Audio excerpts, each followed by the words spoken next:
Today I'll be speaking to everyone about a community project that I'm actually working together with the community of Smutsville. And not only am I working together with them, but I feel like I'm a major beneficiary of it. So without any ado, I'd like to let you know more about this project that I'll be talking about today. As we all know, this is one of our African proverbs that's usually said that when an elderly person dies, a library burns down to the ground. This just echoes the very important role that our elderly play in our society in molding how we move around in our spaces. And particularly in this project, I wanted to actually focus on women and how they actually aid in sustainable development and also assisting us in reaching globally our aims as in South Africa to actually try and be more sustainable. So in the global north, this knowledge and skill sets of elderly have been well documented. And consequently, the impact of women's active neglect is not as dire as it is in the South, because we don't really write much. We're more of people that talk, we share stories rather than document it down. So that's why in such a way that when the old die, all the wealth of knowledge they possess is sometimes lost. It is not documented properly. So the rationale behind this project was born out of this reality.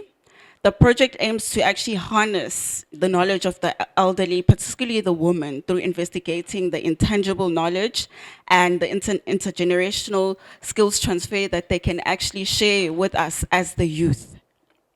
And then it's, as I said, it's intergenerational skills transfer of the field of environmental management, looking at the role that women play in food security, judicious use of resources, and diversification on livelihood strategies and how these can be transferred to the younger generation, as these are actually skills that we are losing. And not only are we losing these skills, but we're losing knowledge that has been documented, or should I say knowledge that has been with us for thousands and thousands of years, and we're just losing it within a short space of time. A case of the Fisher Women's Group is based in Smutsville Settlement, Smutsville, and is used to provide lessons on how the elderly woman's knowledge and skills can be used to educate the youth in various ways. So basically, Smutsville is a community that is very diverse. It's got a high population of young people and also elderly. I wanted to actually work together with the ladies to investigate the role that this project actually can even play in alleviating poverty and assist in diversificating livelihoods within their communities, because one of the problems is unemployment and lack of skills within the community. So to actually look at exploring ways in which the indigenous knowledge and intangible knowledge can be documented, obviously I've said that, and to also try and identify the needs of the Fisher Women's Group and assist them. So as I had alluded in my introduction, is that it's really looking at a ecofeminism approach. And the program looks at the theory of ecofeminism, which looks at the closeness of women to nature. Because what we find here, most of the women within the garden route are anglers, and the bias of it's only fishermen, and while here actually we have them fishing for years and years and years. So that's one of the biases that we actually find, that we tend to think specific things or sports or recreational activities are within a specific gender. So that's actually breaking down those gender biases. And also being associated with nurturing.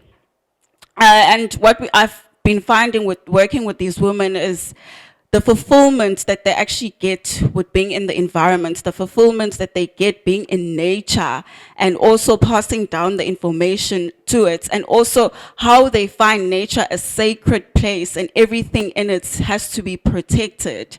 So there is no greater than us approach that they go to. They tell you about how when they were growing up, when they would go out with their parents to go fishing, when they would catch a small fish, the parents would tell them straight that don't take that small fish. We need to get a big one so that the whole family can actually eat. So these are the stories that actually come out that teaches us how women are actually family-centered and how we actually need these values. As much as they're indigenous, they play a core role in us understanding exactly what is going on around us. So basically, the core values of the program had to be built on something, and one of those was actually trust. So transparent, constructive, positive feedbacks and expectations from the community, because it's not a sandparks project. It's actually sandparks together with the community working together. So everything that is outlined within the project, it's something that they wanted to do, and it's something that we work together in trying to achieve. So respect everyone's time, opinions, ideas, so that came out very strong within the project. And obviously the project is uniting together to reach certain objectives. And show you care, show people you value them by learning more about them, and then by that we find ourselves even transcending language barriers, because I've had to force myself to understand Afrikaans even more. And then also trust building activities through going out, going and doing experiments, inviting some of the scientists to come and also elaborate on the changes within the systems that the communities are operating under, and also the youth also developing trust that they can actually speak to the elders, because there's always that gap that you don't understand where it comes from, where they feel as if they can't really approach the elders, or there's certain questions that they can't ask them. So this was very important for us when we were going forward to establish something that actually brought us all together as a group, so that we can be successful in reaching our objectives. Just going back, I think throughout, it's been happening formally and informally, whereby the elders are actually sharing knowledge with us of the importance and the role of indigenous knowledge systems within their communities.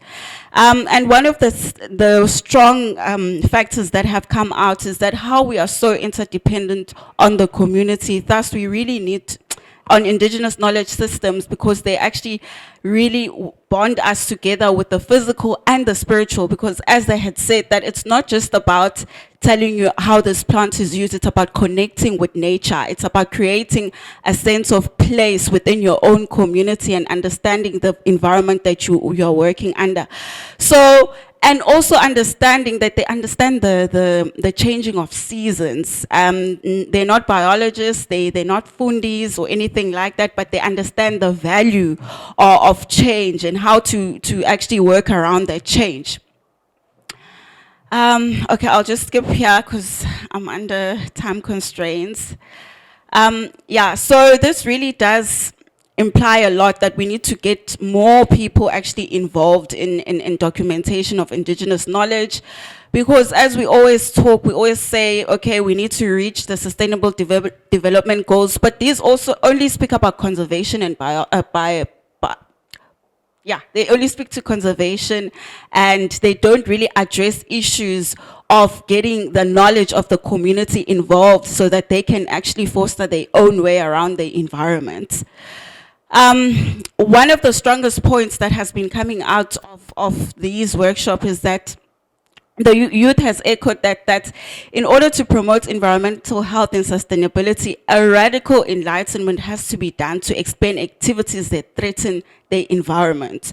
So these acts that have to be done, it has to speak to them as the youth. So that's why we have to speak together, the youth not only speaking to each other, but also speaking to the elders within the community. Therefore, for the related knowledge and awareness campaigns to be effective and ensure maximum cooperation, all target groups must understand the messages. These conversations and awareness campaigns, material and media should reflect indigenous culture and language. While the youth are increasingly becoming aware of the impact of environmental change, which they feel creates a strong feeling of uncertainty. So it's not as if the youth can't see, they just don't know how to react to the changes that are happening. They are not conversant with the virtues of interconnectedness between indigenous knowledge, cultural and biodiversity conservation for their change.